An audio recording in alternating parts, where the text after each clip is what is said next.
There are a number of tools that allow you to gain an understanding of a population and what it is likely to do in the future. One of these tools is the age structure diagram.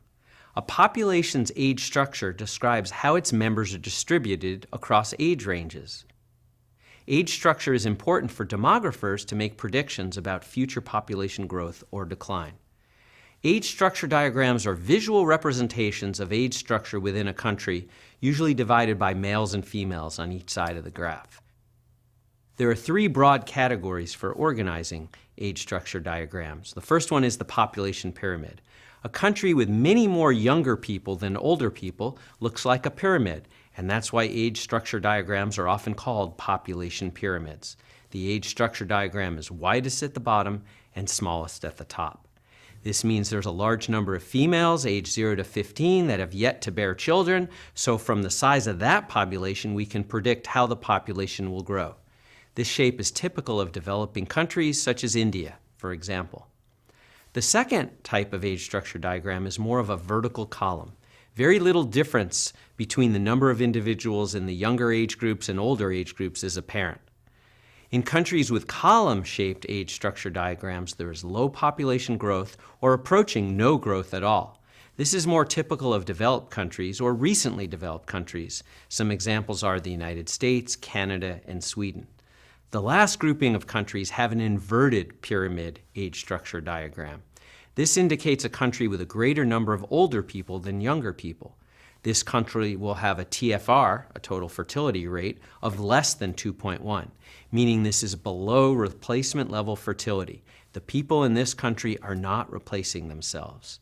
You can see a decreasing number of females in the younger age ranges in these kinds of countries.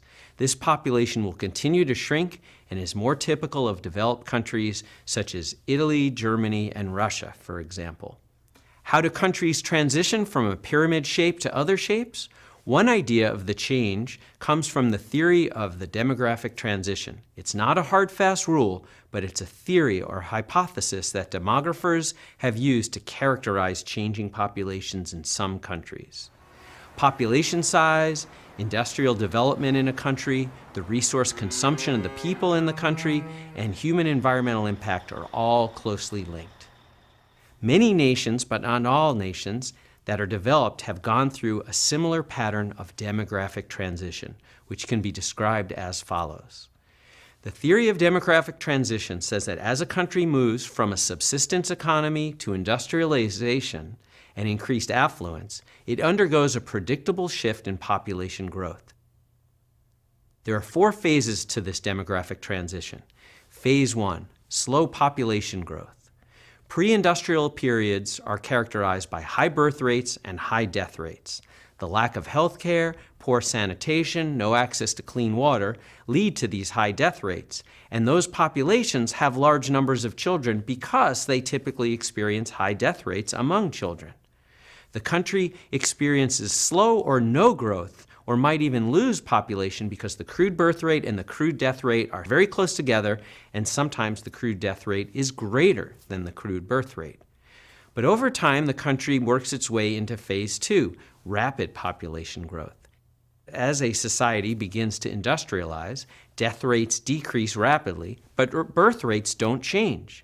Better sanitation, clean drinking water, increased access to food and goods, access to health care, all help or contribute to lessen the death rate. The country experiences rapid growth because the crude birth rate is still quite high and the crude death rate has dropped. Eventually you get to phase 3, stable population growth. The birth rates also decline. And so as societies transition to more complex economies, having more children may actually become more of a financial burden than a benefit. Relative affluence, more time spent pursuing education, increased availability of birth control, all may lessen the birth rates, and so the birth rates and death rates tend to be closer to one another. The population is stabilized. And then in phase 4, you have declining population growth. Associated with relatively high levels of affluence and economic development, there are fewer young people, higher proportion of elderly people. There's a declining population growth rate that can lead to some problems, such as stress on social welfare systems, not enough healthcare workers to take care of the elderly population, and so on. So now that we understand the way populations may change over time, we need to consider how population development and environmental degradation are linked.